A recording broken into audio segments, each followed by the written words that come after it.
E aí galera, de boa? Bom, estamos aqui dessa vez com o meu grande amigo e colega de profissão Douglas.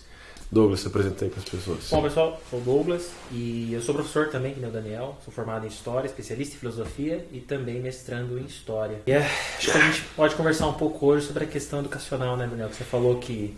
A gente estava conversando, né, que nenhum país do mundo se desenvolve sem educação e que é unânime, as pessoas concordam com isso, né?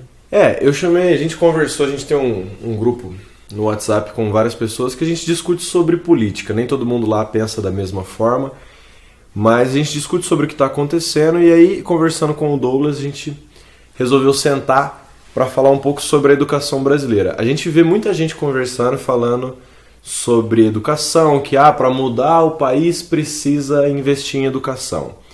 Que para qualquer país funcionar, a gente precisa ter uma seriedade com a nossa educação. E a ideia aqui então é discutir, nós que somos da área, tanto professores quanto pesquisadores, discutir um pouquinho então sobre como que a gente tem visto a educação brasileira. E aí, me fala como você tem visto a educação brasileira. Bom, se tivesse que resumir em um adjetivo só, trágico. E não é algo de agora, né, na verdade. Os cortes eles já vêm sendo feitos, o orçamento tem diminuído, recaído ao longo dos anos, desde os governos petistas, mas eu vejo que a situação que a gente está agora, principalmente com essa questão do contingenciamento da verba nas universidades federais, está atingindo os patamares mais altos que a gente teve até o momento, né? Certo, deixa eu pegar aqui. Só para ilustrar melhor, a gente está gravando isso hoje é dia 16, né? Ontem teve manifestação no Brasil inteiro por conta de um corte no orçamento para a educação que o governo fez, um corte nos gastos discricionários, que é uma parte que é possível fazer cortes dentro da educação, tem uma parte que não pode. E eu estava analisando aqui, do orçamento total para a educação, a gente tem 49,6 bilhões. Esse corte discricionário, ele seria dentro desse todo de 46 bilhões, 2 bilhões. Que eu vi muita gente falando que, 2 bilhões em um orçamento que no total é 49 bilhões... É pouca coisa. Seria pouca coisa. A questão é que não é pouca coisa, certo? Porque quais são os impactos reais desses cortes?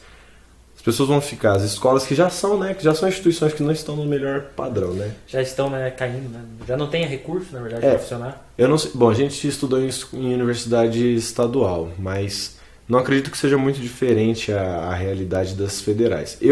Teve vários momentos em que não tinha bebedouro com água, não tinha energia, quando chovia... Dava infiltração, porque pingava... Não dava nem infiltração, porque não tinha... coisa para infiltrar. Não tinha a calha, né? Tinha buraco na sala. A gente estudou no CCH lá da UEL. Eu, pelo menos, no CCH da UEL.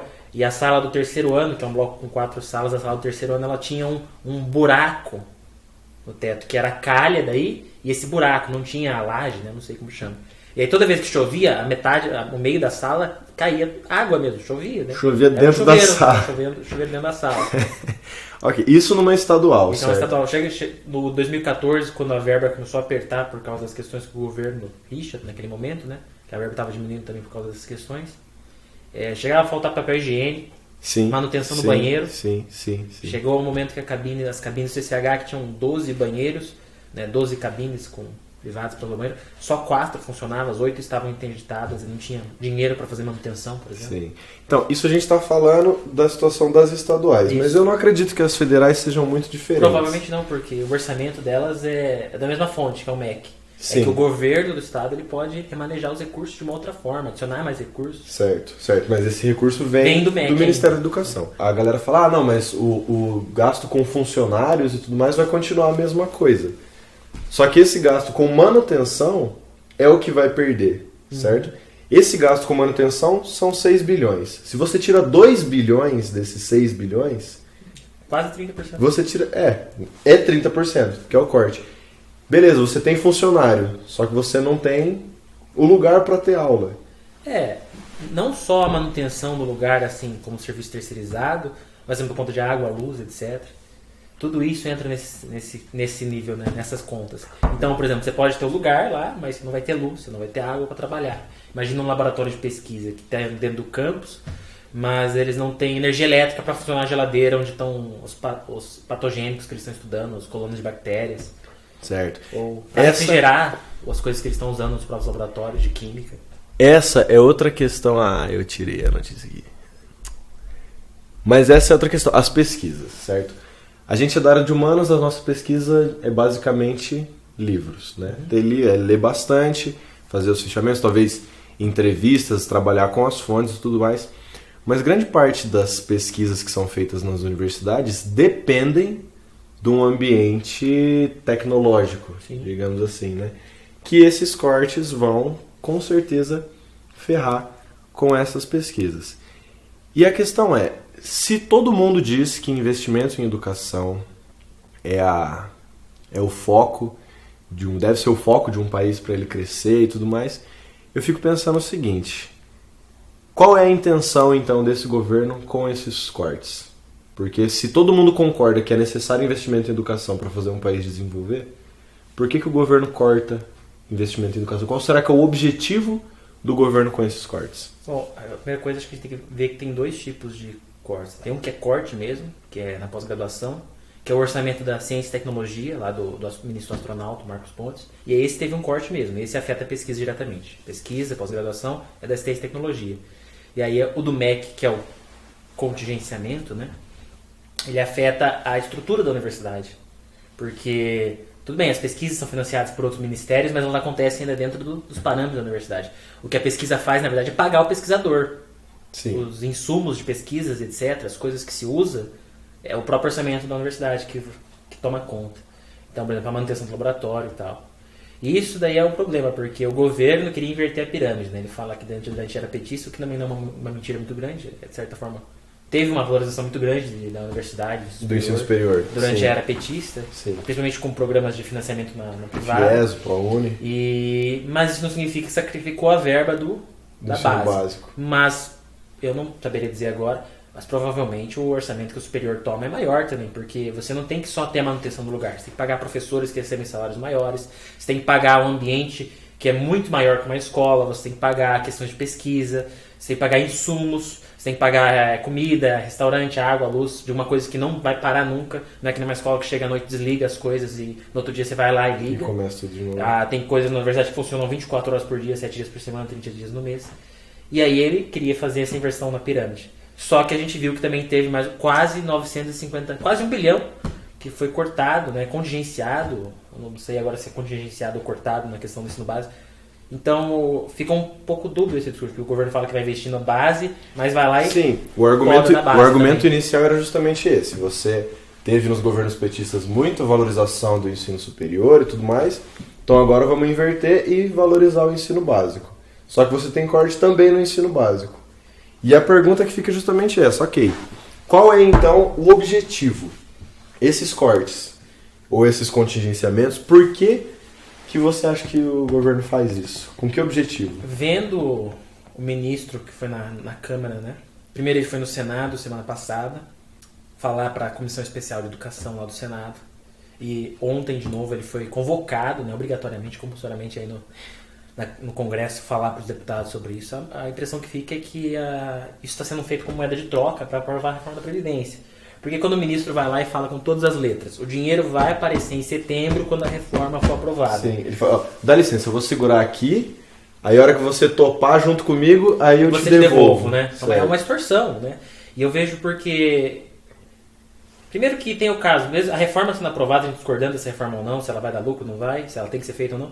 Ela sendo aprovada, os benefícios que ela traria economicamente são a longo prazo. Sim, sim. Então não faz diferença o orçamento ser liberado agora ou depois da reforma. A reforma não vai, aprovou a reforma, no outro mês já tem $1 trilhão em caixa para o governo refinanciar esse monte de coisa. Soa muito mais como uma chantagem, esses contingenciamentos. Esse orçamento ele já foi aprovado. Ele já está aprovado desde 2018. Todo ano a gente tem a aprovação do novo orçamento para o ano seguinte.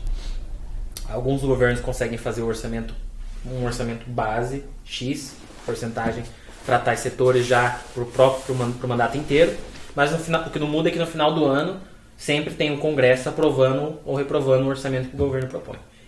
Então, esse orçamento, que é essa verba que está contingenciada, ela vai ter que ser liberada esse ano.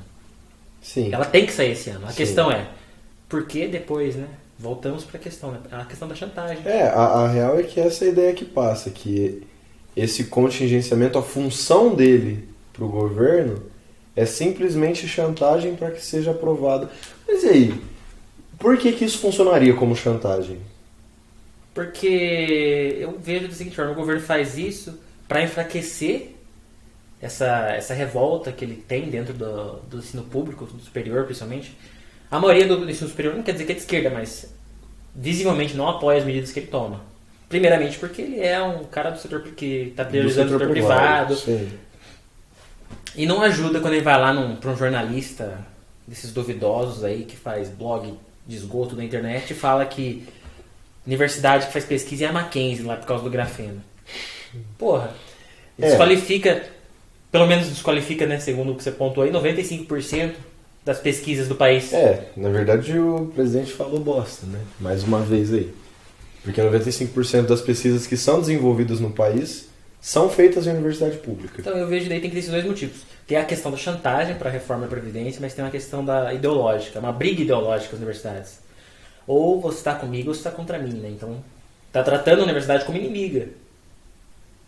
Né? Vendo ela como assim, alguém que pode minar o governo dele. Talvez não seja mentira, mas tratando como inimigo dessa forma, ele não está tratando a universidade, está tratando a educação, né? O futuro, não só do país, mas de um monte de gente que estuda.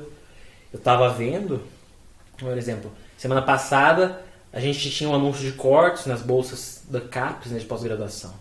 Só que até então os editais que já tinham sido aprovados esse ano iam ganhar bolsas normalmente. Então nós tivemos vários editais pelo país inteiro, na UEM, inclusive, aconteceu isso, que foram aprovados nesse começo de ano para receber bolsas nesse primeiro semestre para pesquisa. E aí já começou o ano letivo, que começou agora em março, e as bolsas ainda não saíram. E questionando a Ciência e Tecnologia, o MEC, sobre cadê as bolsas, né, já foi aprovado, tem gente vindo para cá estudar as pesquisas e tal. Falaram que essas bolsas estavam ociosas, que já tinham sido nominadas, mas não estavam ativas, foram todas cortadas.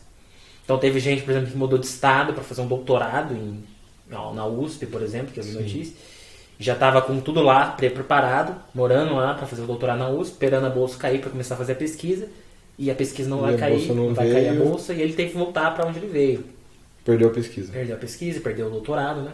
Porque a pessoa não poderia ficar lá, não tinha recurso.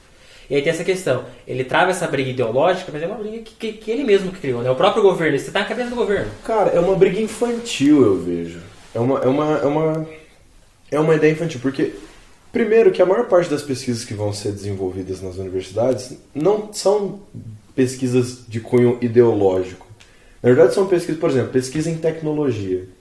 Vai ser cortada, vai perder. E são coisas que obviamente vão favorecer o país. A gente estava falando antes de começar a gravar do caso, por exemplo, da Coreia do Sul.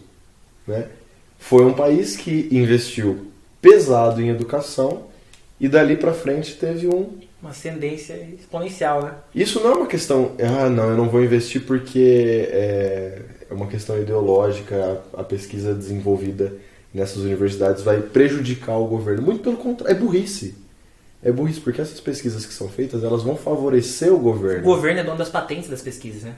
Quando uma universidade, por exemplo, faz uma pesquisa lá, por exemplo, descobriram que dá para fazer tratamento de, isso é uma pesquisa que aconteceu de verdade, se passa em um monte de lugar, referenciado no mundo inteiro, fazer tratamento de queimaduras de 2º e 3º grau usando a pele de tilápia. Foi uma universidade lá da Amazônia que descobriu. E sei lá, tem seriados tipo Grey's Anatomy aí, da vida, que fala assim, e referencia essa pesquisa. Essa pesquisa é mundialmente famosa, foi feita no Brasil, aqui na Amazônia.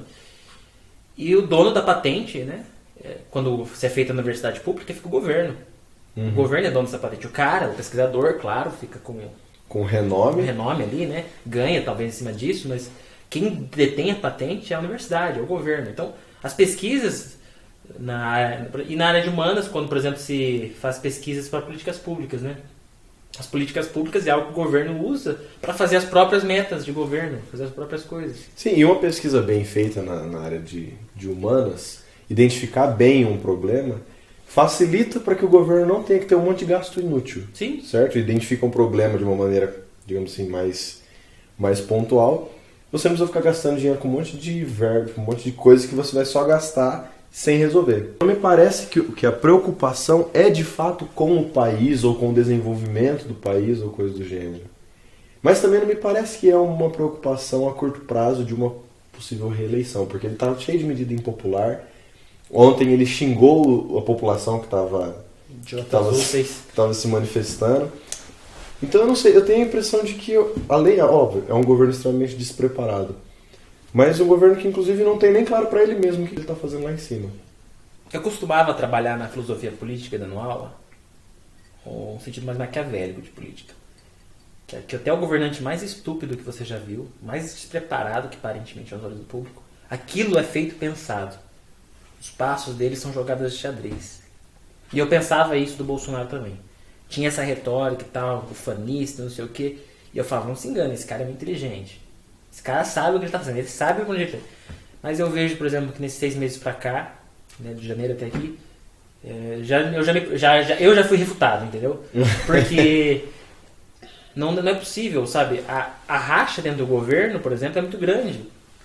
Pega a questão dos militares. A gente tem 3 alas muito fortes no governo, né, que é os Olavetes, lá, os discípulos do Olavo de Carvalho. Isso não é um termo ofensivo, o próprio Olavo de Carvalho chama de Olavete. Olavete ou olavistas, para deixar menos pejorativo, mas enfim. Os militares e os crentes, né, a bancada evangélica. Dentro disso é uma disputa de poder entre os 3. E é para você ver como quem está dominando o MEC são os olavistas. Os olavistas eles descreem do ensino público superior com uma veemência muito grande. O Olavo de Carvalho, por exemplo, ele fica lá falando, na verdade pública só tem suruba, droga, né? Você lembra da sua graduação, né? Só suruba e droga. Obviamente. E eles estão no domínio do MEC. Então, ao meu ver, quando o Bolsonaro, ele tá, não que ele deu carta branca, porque eu acho que ele ainda revisa as coisas que o cara faz, mas como ele também é um olavete da vida, né? Um olavista, mas essa vertente do MEC agora é uma vertente olavista. Eles estão cortando as asas do ensino público, botando eles de refém sobre o governo. Não como se estivesse acabando com a autonomia universitária, mas tentando mostrar pelas cartas da mesa que quem está mandando no ensino superior é o governo. E você percebe isso que é uma medida exclusiva dessa ala dos olavistas, porque as escolas militares e os institutos militares federais, eles não estão sobre o domínio do MEC. Eles estão sobre segurança, né? E o segurança está dominada pelos militares. E já anunciaram, não vai ter nenhum corte, nenhum contingenciamento durante o governo inteiro nas escolas e institutos militares. Então eu vejo que não é nem como se ele tivesse bem pensado. Ele, que nem você falou, ele está perdido ali, ele não sabe o que está fazendo. Ele botou o ministro fala é isso, tá ok, é isso.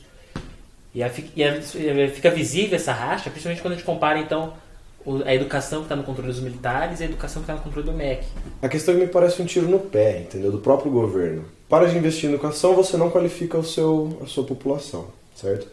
O que vem por aí em termos de mercado de trabalho no futuro não são os trabalhos mecânicos, certo? Que eles requerem mais qualificação. Isso, as pessoas que não têm essa qualificação vão ficar desempregadas, porque não faz sentido. E o que você está falando é verdade, porque a gente está no momento da inversão da pirâmide etária. A gente está no momento que a taxa de natalidade está baixando, e nós, daqui 20, 30 anos, os idosos vão ser... Não os idosos, mas vai ter menos jovens do que adultos e idosos. Sim, vai ter mais gente idosa do que gente... A pirâmide vai estar invertida já. Sim. E isso é um problema, porque daí esse monte de adulto e pessoas mais velhas que vão estar naquele momento vão ser pessoas que talvez não tenham muita qualificação para exercer aquela função. De estar naquele momento histórico que requer grande qualificação. Porque os trabalhos braçais, cada vez mais eles vão sendo substituídos. E aí você não dá... Tá tudo bem que a nossa educação atual já é uma educação que é pública principalmente, não forma pessoas, digamos, com uma capacidade profissional muito elaborada. É sempre bem mecânico. Essas novas gerações vão ser cada vez menos qualificadas para dar conta do novo mercado de trabalho. O desemprego tende a aumentar e para nenhum governo isso é bom. Entende? Eu vejo isso como um tiro no pé. Tipo... Mas é por isso que eu falo que é uma briga ideológica. Porque isso não tem nenhum sentido mesmo. Não faz assim... Nossa, economicamente faz sentido? Não. A longo prazo faz sentido? Não. Por isso que eu vejo como que é uma briga ideológica. Essa questão dos olavistas enfrentando as universidades é uma cruzada, assim. Eles são os templários caçando infiéis. Entendeu? Uma coisa bem no mundo místico, assim. Eles estão resolvendo um problema que eles criaram dentro da própria cabeça deles. Saquei. Eles criaram um problema dentro da cabeça deles e estão resolvendo o problema agora. E esse problema não existe. É algo assim, tipo, a gente está combatendo o marxismo cultural lá, o ministro, os caras, ele falou lá que tem muita verba, que vai para a área de humanas e as áreas de humanas no retorno. Primeiro, é menos de 3% as bolsas de graduação para humanas, da CNPq, menos de 3%, eu acho que é 2,4%, 2,5%, e é 20% das bolsas de pós-graduação para pesquisa da CAPES que vão para a área de humanas. Então, se nós dividirmos entre as 3 grandes áreas, biológicas, humanas e exatas, que, claro, não é a divisão mais adequada, mas se a gente tivesse que fazer essas 3, na área do pós-graduação, então nós temos 80% dividido entre exatas e biológicas. Sim. Provavelmente biológicas tem um pouco mais que exatas ainda, não deve ser muito uniforme entre as duas. E ainda na graduação nós temos 97% entre exatas e biológicas. Aonde que isso é muito dinheiro sendo despejado na área de humanas? Que o foco deles é a Universidade Federal como um todo, mas se tivesse de delimitar mais o alvo, eles querem atacar as coisas as humanas. Sim, né? sim. Eu fico pensando o seguinte, pra onde que isso vai levar a gente? Entendeu? Vamos, por exemplo, eu termino, se tudo der certo, meu mestrado esse ano, no máximo começo do ano que vem, e sou professor. O que eu espero dos próximos anos? Entendeu? O que você espera enquanto pesquisador, enquanto professor? Eu olhava assim e falava, pô, as coisas com certeza vão piorar. A gente sabe, desde a campanha tinha um certo asco ali com as universidades, com o ensino público, superior. Mas eu imaginava, pô, não tem como acabar com a pesquisa do país. E eu ficava pensando, pô, o pessoal vai lá fazer mestrado, o cara que ficar em primeiro lugar lá das seleções com certeza ainda pega uma bolsa, né? Pô, isso não vai mudar, isso nunca mudou, mesmo quando as situações eram horríveis, isso nunca mudou. E agora eu vejo, 6 meses depois de governo, estava errado, essas coisas mudaram. Nem o primeiro lugar que passa lá, tem um currículo impecável, invejável, consegue pegar tá pegando uma bolsa para pesquisa. E como professor, a tendência eu também vejo o seguinte, eu ainda não senti muito isso na pele, conheço pessoas que sentiram já em Maringá, em Londrina, você provavelmente também. A gente está tendo uma perseguição, né? Sim, o que a gente fala está em evidência muito grande. Eu tenho confiança do que eu falo. Eu bateria de frente com qualquer um que viesse da minha aula e falasse, o que você está falando aí, não sei o quê. Não, numa boa. Mas eu sei que isso é horrível, não é o ideal. Não é para alguém estar lá vigiando, filmando a gente, julgando o que a gente está falando. Não, o professor não fala merda, acontece. Pode falar, acontecer. Sim, o professor é gente também, né? O professor pode não bolar fora. As pessoas esquecem isso, mas a gente é ser humano. Só que as pessoas também confundem muito como... Eu não acredito nessa visão política. E aí você pega lá, tem que dar aula de... Essa semana mesmo, de dar aula de materialismo histórico na filosofia, né? E falar de Marx e tal. Aí eu olho pros alunos e falo, primeira coisa, vocês não precisam concordar com ele. Vocês não precisam sair daqui, nossa, Marx, pô, o cara tava certo, luta de classe, mas valia, não sei o quê. Mas vocês têm que ouvir e ler o que ele tá dizendo. Primeiro, pra refutar se você quiser, né? Criticar. Sim. Você não pode criticar sem saber o que o cara fala. Sim. E segundo, não vai fazer mal nenhum pra tua vida ouvir um posicionamento diferente. Muito pelo contrário, né? Você não precisa sair daqui um marxista de carteirinha. Eu mesmo falo, olha, eu não gosto, eu particularmente acho a luta de classe não é o melhor viés para analisar a sociedade, eu prefiro outros viés para analisar. Mas tá aqui, ó, o cara diz isso e faz sentido. Você tem que entender o ponto de vista dele. Esse é o argumento dele. Sim. Eu não gosto, você não gosta, é diferente. A gente tem que conviver com o diferente. E o que me parece é que o governo não quer conviver com o diferente. O diferente, para ele, não pode existir. Ele está querendo cessar o diferente. Por exemplo, quando você falou lá, puxando o que você disse já, que ele lá chamou os manifestantes de idiotas úteis. Pô, tem gente que votou nele. Que tá lá se manifestando. E ele botou tudo no balaio de marxista, militante, idiota útil. É um posicionamento que ele é extremo. Eu tava vendo aquele Como as Democracias Morrem, que ficou conhecido nos últimos tempos.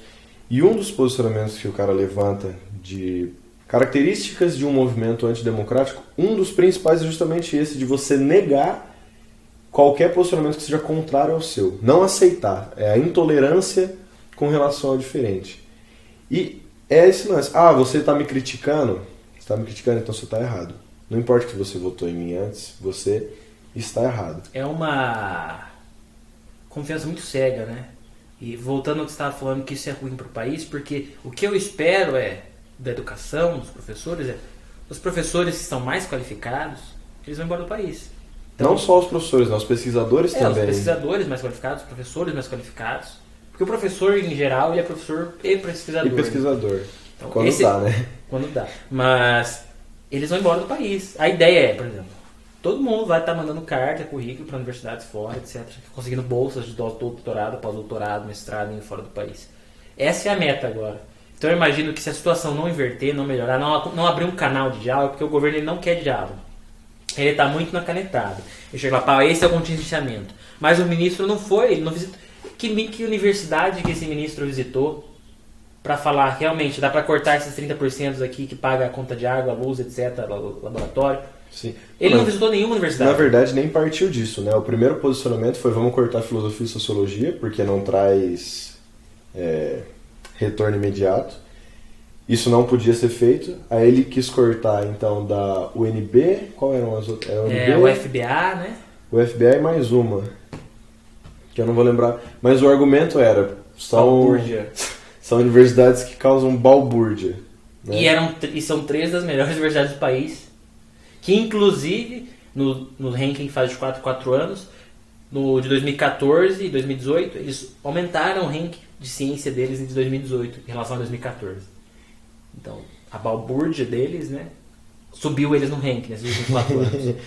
Muito bom. E já mudou o discurso de novo, depois o discurso foi pra geral, né? Sim, né? Depois não, vamos cortar tudo porque vamos segurar essa verba para depois que a reforma da Previdência for mas exatamente, passada. O governo parece que não está preocupado em abrir o diálogo, resolver o problema. Por exemplo, as universidades não tá uma bosta, não tá uma porcaria. Realmente, a gente tem um monte de pessoas que saem da escola como analfabetas, né, ainda, né? Sim, culturais, sim, sem saber sim. coisas, analfabetos funcionais. Não sabem muitas coisas básicas, mas tá, a solução então é você contingenciar, diminuir verba? Não, muito pelo contrário, né? Muito pelo contrário, a ideia seria justamente investir. É o que eu volto eu comum com você daquela ideia de que, cara, qualquer governante, por mais bizarro que ele pareça ser, ninguém que chega no poder é idiota, entendeu? Ninguém que vira presidente da república é tonto. A questão que eu penso é que talvez os interesses dessa pessoa estejam desligados do país que ela governa, entendeu? Para quem que o governo governa, entendeu? Será que é para população brasileira mesmo? Será que não é? Quem que ganha com esses posições? Alguém ganha com isso, entendeu? Alguém ganha com isso. Quem ganha? Essa é a questão. Olha, aí já tá puxando um lado mais olavista, meio conspiracionista, mas eu tava lendo que Armando Paulo Guedes é presidente da Associação de Universidades Particulares. De universidades particulares. Você enfraquecendo as universidades públicas e federais, quem ganha força por tabela são as universidades particulares. Sim, porque as pessoas vão continuar correndo atrás de diploma e coisas do gênero. Tipo, as pessoas, inevitavelmente, as pessoas precisam continuar estudando, precisam se qualificar, precisam, conseguir um emprego bom, por exemplo. As pessoas ainda pode não ter mais faculdade federal de engenharia, mas ainda vai ter pessoas querendo se tornar engenheiros, né? Sim, não, e o país, querendo ou não, ele precisa dessas pessoas. Exatamente. Né? E eu vejo que, as universidades particulares, elas têm muito a ganhar. Eu não tenho problemas exatamente com a universidade particular. O fato dela ser universidade particular não é um problema em si. O fato dela ser privada, administrada por uma pessoa, um empresário, não é o problema. O grande problema é que as universidades particulares não estão preocupadas com o ensino. Elas estão preocupadas com o lucro. Sim, não são universidades sem fins lucrativos, né? Quando a gente tem lá nos Estados Unidos, as universidades são privadas, né? Administradas por pessoas físicas, comuns, empresários até às vezes, mas elas não têm fins lucrativos. Elas são voltadas para o ensino, né? E para a pesquisa. Não para enriquecer um acionista lá que detém uma parte da universidade. Eu acho que as universidades lá nem têm ações, né? Provavelmente sem fins lucrativos não deve ter. E não é o caso das universidades aqui. A gente vê as universidades vendendo cada vez mais cursos mais baratos, cursos EADs, oferecendo, sabe? É venda de diploma, né? Acaba sendo venda de diploma. Isso não quer dizer que o bom aluno que entra lá sai horrível porque a universidade é uma bosta. Não, o bom aluno que entra lá continua sendo bom aluno. Se ele souber aproveitar das ferramentas que ele tem ali. Só que a gente sabe que os critérios de aprovação numa universidade dessas são critérios muito mais baixos que você tem numa pública. Sim. Então você tem, por exemplo, o cara que é bom, ele sai bom dali, sai. Só que o cara que é ruim numa universidade pública, ou ele dobra, ou ele quebra. Se não ralar não tem como. E agora, na particular, você vê que tem muita gente que consegue passar por aquele ensino superior fazendo os básicos do básico, coisas assim, sabe, níveis de escola mesmo. Tanto que se brinca muito, né, o pessoal na universidade fala que Tem muita universidade particular que é escola 2.0, né? Então, isso é o problema. A longo prazo, nem se falou, isso vai ser péssimo para o país, porque a gente vai correr o risco de ter mão de obra não qualificada, fuga de cérebros. Sim. Nós vamos viver a inversão. Então, além da gente estar vendo a inversão, que daí vai ter menos jovens, menos adultos trabalhando eventualmente a longo prazo. Esses adultos que vão estar aqui trabalhando, etc., pode ser que a maioria não tenha uma boa qualificação, o que significa que a gente ainda vai ter que importar essa qualificação, porque essa qualificação vai ter que existir. A gente vai continuar precisando de engenheiros, de médicos, de professores. Certo, mas aí a gente tem uma gama gigantesca de pessoas que sem qualificação ou vão para empregos, sei lá, cada vez menos qualificados e com uma qualidade de vida pior, ou vão ser desempregados, a probabilidade do número da violência aumentar, do número de mortes aumentar, enfim. O caos está instaurado, entendeu? Claro, a gente está fazendo uma previsão muito apocalíptica aqui, mas a realidade é muito essa, porque é o absurdo da fala que o ministro deu ontem, né, para um dos deputados. Ele falou lá, a gente está pensando em dar uma bolsa para estudante do Enem que quer ser professor. Nada contra essa medida, mas o quão bizarro é o cara propor um negócio desse para o cara que quer estudante aspirante a professor, só que o professor formado está desempregado, sem nenhuma medida do governo, sem nenhum concurso, sem nenhuma perspectiva de futuro para ele trabalhar. Então você está incentivando ele a ser professor, mas depois que ele vira professor... ele não tem possibilidade de emprego. Né? E se tiver possibilidade de emprego, em que condições que esse emprego vai estar ali para ele? É isso que me incomoda. É um bordão já esse papo de que tem que investir em educação, tem que investir em educação, tem que investir em educação. A questão é que isso é muito mais discurso do que prática. A pergunta que eu faço quando as pessoas falam isso é: beleza, vamos lá, tem que investir em educação. Para quê? Que educação? Qual o objetivo? O que você quer investir nisso? Isso, exatamente. O que você espera do cidadão final que estiver educado? Isso, né? Qual que é a diferença do cidadão sem educação e o cidadão educado? A diferença é que ele vai ganhar mais? É isso? Às vezes eu penso que é isso, entendeu? Eu acho que você acabou de responder como o próprio governo pensa, né? O governo pensa muito naquele sentido, quando eu vejo o Bolsonaro falando sobre educação, a educação para ele está muito vinculada a trabalhar, né? Sim. Então, se você está fazendo, por exemplo, fazendo sociologia, não tem perspectiva de emprego no futuro, porque não tem concurso, não dá abrir vaga em faculdade, etc. Então, esse é um curso inútil, porque não vai gerar uma profissão. Principalmente quando ele falou lá, né, que tem que dar retorno. O agrônomo não quer que o filho dele entre na faculdade e vire um psicólogo, antropólogo. Ele quer que o filho dele volte um engenheiro agrônomo, né? Uhum. Primeiro que tem um absurdo, né? Se o cara... Nunca vi alguém que entra em engenharia agrônoma e saiu psicólogo ou antropólogo, mas... o governo vincula muito essa questão do estudo a uma profissão. Sim, sim. Ao laboral, né? É óbvio, né? A gente estuda para ter um emprego e tal, mas não necessariamente esperando o retorno imediato. A gente estuda pensando, por exemplo, eu quero me tornar um professor, um pesquisador, um médico. É que o estudo em si... E é lógico, todo mundo... A menos que você venha de uma família que você não precisa trabalhar, todo mundo vai ter que trabalhar, né? E é lógico, se você estuda, a probabilidade de você conseguir um trabalho com melhores condições, tanto de salário quanto do próprio trabalhar, ela existe. Mas acontece que o estudo em si não é para isso, né? O estudo em si não é necessariamente vinculado ao trabalhar e ganhar mais ou trabalhar numa melhor condição. O estudo é uma questão de abrir horizontes, enxergar o mundo de outras formas. Não é só esse lance, é aquele lance mesmo. Se você pensa só em questão de trabalho, de ganhar dinheiro, de fato, cursos como licenciatura e coisa vão ficar meio difusos. Não, mas qual que é o sentido disso? Né? E talvez seja essa pergunta que ninguém faz. Todo mundo fala, educação, mas educação para quê? Qual educação? Com que intuito? Fora que nessa perspectiva do laboral priorizado, a gente sacrifica a pesquisa, porque a pesquisa não é o que dá muito resultado imediato. Por exemplo, o cara vai lá e descobre a cura do câncer. Lá. Pá! Universidade descobre a cura do câncer. A própria da tilápia que eu citei lá, né? O câncer acho que é muito utópico. Eles foram lá, fizeram a pesquisa e tal. Mas aquela pesquisa que eles estão fazendo, né? Eles chegaram lá no laboratório, vamos pesquisar a tilápia aí, bota na pele da pessoa queimada e vê o que acontece depois de um mês. Não, aquilo teve dezenas, talvez milhares de pesquisas antes daquela que não tiveram repercussão alguma, que não deram retorno, não tiveram efeito prático, que não deram retorno, exatamente. E eles usando com base aquelas pesquisas, que daí já puderam, por exemplo, ou delimitar um ramo melhor ali, tipo, ó, isso aqui já foi testado, então não precisa, ou Sim. isso aqui está sendo útil, vamos pegar esse fio da meada e continuar aqui, entendeu? Então, até quando a pesquisa dá retorno prático, ela não dá sozinha. Ela tem muita pesquisa antes dela. Isso, digamos que a hora que ela dá o retorno, tem uma camada infinita de outras coisas, de outras pesquisas atrás, de muita gente que trabalhou para, teoricamente, não dar o retorno. É só ver, por exemplo, esse ano a gente teve a fotografia do buraco negro, né? Primeira fotografia do buraco negro. Focada e tal, o pessoal zoou um pouco.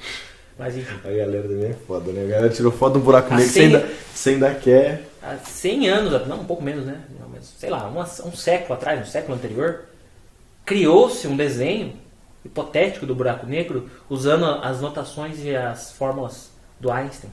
Sim, o horizonte de eventos ali. O horizonte de eventos. E aquela premonição que eles tiveram era a foto que foi tirada, idêntica. Sim. Então, não seria possível ter tirado essa foto se não tivesse tido esses 100 anos de pesquisa na física envolvendo a física quântica. E uma física teórica, né, no caso. Física teórica. Quantas vezes você ouviu falar de um pesquisador que não fosse o Stephen Hawking lá, ou o Neil deGrasse Tyson, ou o Einstein nesse ramo da física?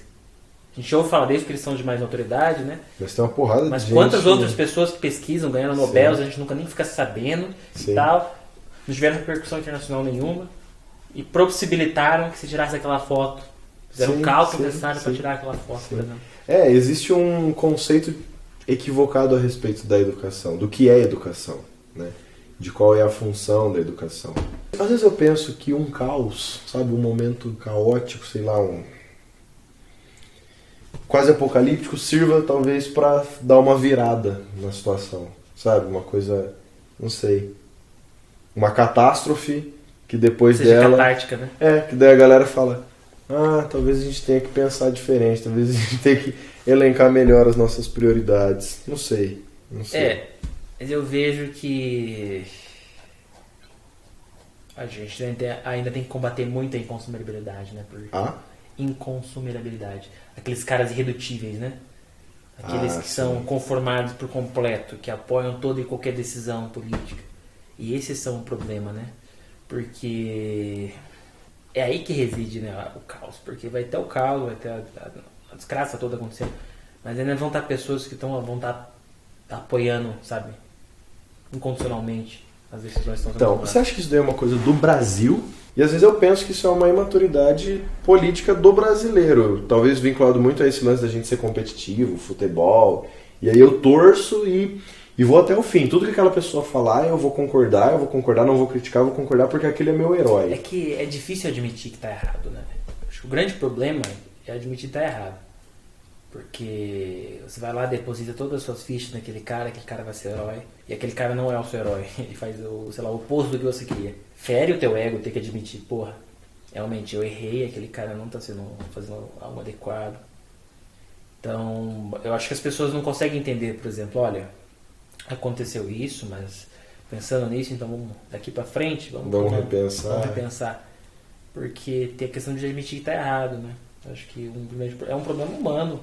Eu acho que no Brasil, isso por a gente ser um país muito novo, né? Ter começado a mergulhar no mundo há um século atrás. A gente está passando por esses problemas agora, problemas que, sei lá, esses países já passaram há muito tempo. Mas é uma questão também de ego, né? A gente não quer admitir que está errado. É ver muito o mundo no preto e no branco, né? Sim. Uma dificuldade também de compreender que as coisas são mais complexas. Tem 50 tons de cinza ali no meio. Que também é papel da educação, né? Eu percebo muito, e eu vejo que os alunos, quando eu falo disso, igual, ano passado, teve uma aluna que foi se despedir da gente, porque a Caia era terceirão e tal, ela foi agradecer e tal. E ela falou pra mim assim, professor, eu saio da sua aula com mais dúvidas, sabe? Tipo, acaba a sua aula, você parece que tem mais pergunta do que resposta. Eu falei, não, mas de fato é isso, entendeu? A gente vem de uma educação fabril, onde a questão é prática, né? Pergunta e resposta. Pergunta e resposta. Marco, assinale a questão certa. Quando já passou da época de entender que as coisas não são exatamente assim, que é muito pelo contrário. Não existe um certo, um errado, um maniqueísmo perfeito. É muito mais complexo, tem muito mais questionamentos a serem feitos no meio disso tudo. Você teria que mudar, novamente, teria que mudar o propósito da educação. Se você forma pessoas para serem massa de trabalho e tal, você de fato não precisa ensinar elas a questionar. Aliás, seria até ruim se você ensinasse. O fato é, a gente sabe que a educação brasileira ela não está nos melhores dias, pode ser melhor e tal, tem que melhorar. Mas o caminho que o governo, que o Estado tem tomado nos últimos anos, principalmente agora, nesses últimos 6 meses, né, é um caminho totalmente que não vai dar fruto, não vai frutificar e a tendência é piorar. A gente pega a questão, por exemplo, da CAPES, né? Durante os governos petistas, o problema da CAPES, tinha muito embate, é que a CAPES força, você também sabe disso, você vive no mestrado, o pessoal, eles falam disso, você tem que ficar publicando, você tem que estar publicando constantemente.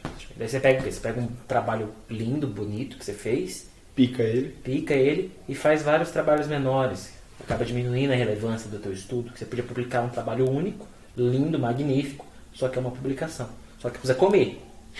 Para comer você precisa da tua bolsa de pesquisa, porque você dedica a sua vida a isso. Para você garantir sua bolsa de pesquisa, você tem que produzir. Você tem que produzir para ganhar pontos no currículo Lattes lá da CAPES. Aí você vai lá e a briga era para melhorar a qualidade dos artigos e diminuir em quantidade, para tornar eles mais relevantes. Agora, a briga com a CAPES é só para existir. Eu só quero continuar podendo pesquisar. Eu só quero continuar podendo trabalhar com isso, comer, né? Poder fazer isso e comer ainda. A ideia é essa. A questão é já estava num ponto que deveria ser alterado. Né? Uhum. A gente já estava num momento que esse modelo educacional está defasado.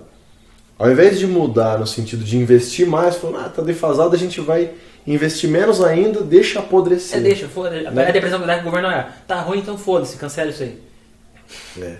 Já tá ruim mesmo? Então, Mas eu insisto naquele negócio. É ruim, inclusive, pro próprio governo. Não, isso entendeu? Eu duvido muito. Cara, eu posso me provar errado daqui 3, 4 anos. Mas eu não acredito que ele ganhe a eleição. E nem que o candidato dele, se ele botar um outro candidato... Não, cara, se continuar nessa pegada, eu não sei se... Eu não acho que fica 4 anos, se continuar nessa pegada. Porque digamos assim, o ponto central é a reforma da Previdência. É a única proposta. Só que meses, depois disso... 6 meses se passou, a única proposta que foi mandada para o Congresso... É da reforma do presidente. E aí? É isso. O governo é a Previdência, que é um negócio que é a longo prazo ainda. O governo aprovando ou não, isso não vai refletir no governo dele. Talvez reflita no sentido de atrair investimento no mercado, a bolsa alavancar por conta da reforma e tal. Aí que tá. Quando a gente estava conversando sobre aquilo de quem ganha, a favor de quem que o governo joga, eu percebo muito isso, que digamos assim, o cliente do governo é o mercado financeiro, certo? Eu vou jogar para subir os índices do mercado financeiro. A questão é que só subir esses índices não significa que a população vai estar melhor, que o Brasil vai estar sendo desenvolvido. Como eu disse, eu acredito que isso é um puta de um tiro no pé, no final das contas. Voltando, eu honestamente não tenho perspectiva do meu futuro. Então... Era muito claro para mim o que eu podia fazer. Nos últimos anos, né? Você tinha pira de ser pesquisador. Eu me dediquei, precisava para ser pesquisador, eu preciso publicar, preciso estudar, fazer um mestrado. Então, beleza, vou começar a publicar, entrar no mestrado, e eu fiz isso. Ganhei pontuações ótimas, estou com um currículo muito bom como pesquisador para mim, nível de mestrado. Né?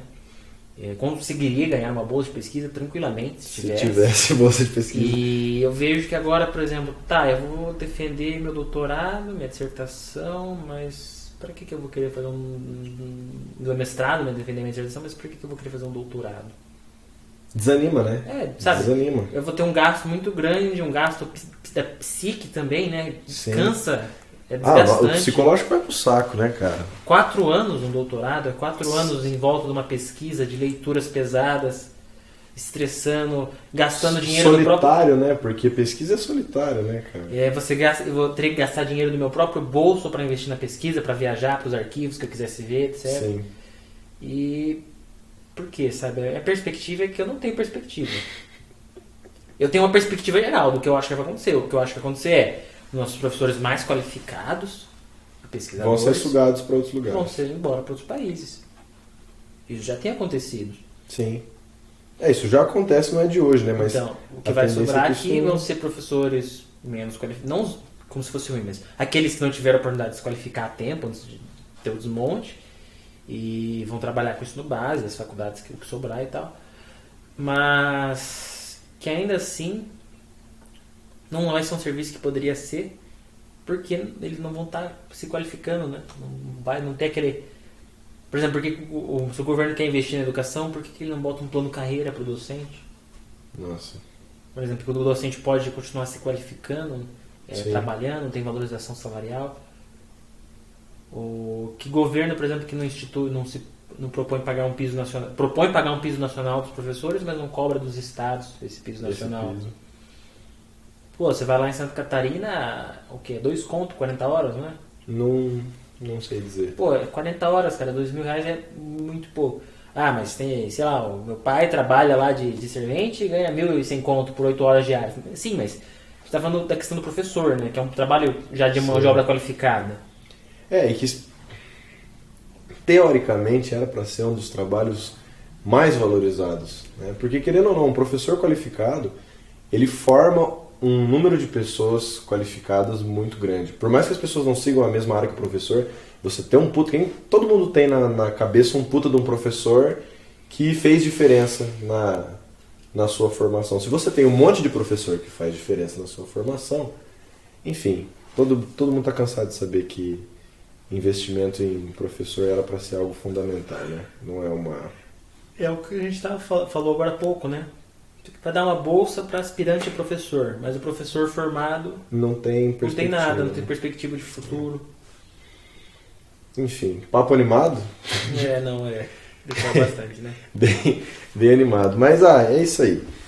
Depois, mais pra frente a gente grava um pra falar das nossas previsões, se deram errado ou se deram certo. Espero que tenha dado certo. Ou, melhor, errado. Eu espero que tenham dado errado, mas assim... Porque as coisas foram melhores. Sim. Não porque foram pior do que o que a gente eu pensei nesse aspecto. previu. Não, pelo amor de Deus. Beleza? Douglas, valeu o papo aí. Combinamos mais, vai fazer seu podcast, não vai? A gente vai fazer um podcast. A gente vai organizar um podcast, então beleza. Mano, muito obrigado. A gente faz isso aí só cenográfico, ok? Muito bonito isso. Galera, muito obrigado aí. Um beijo no coração, aperte de mão sincero e valeu.